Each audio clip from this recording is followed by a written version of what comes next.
चौपाल हो सुना महाकाल हो दर्शन पाबैला छ सब कोई बेहाल हो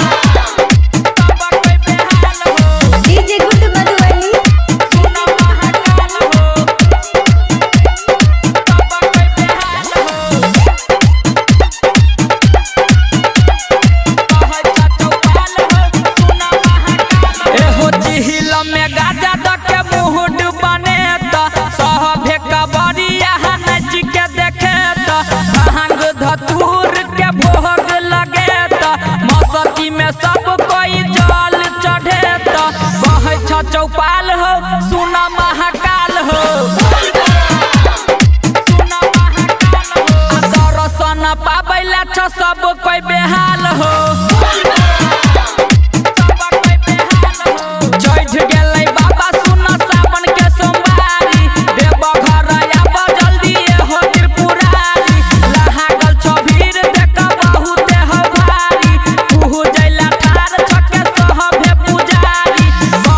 चौपाल हो सुना महाकाल हो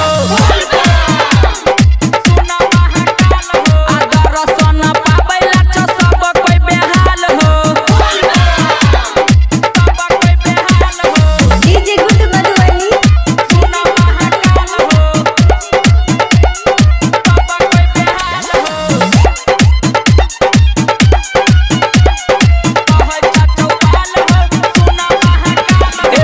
अकेला के सुनल कहानी उहु में उजाला आयल छ दुहुनु परानी प्रभु अमर जित करे छ नदानी बाहर लगाब सुनाए हो भोले दानी कहे छ चौपाल हो सुना महाकाल हो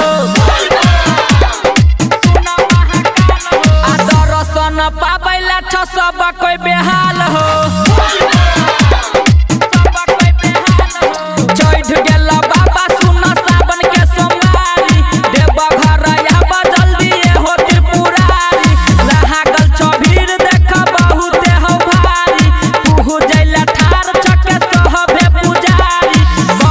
चौपाल हो सुना महाकाल।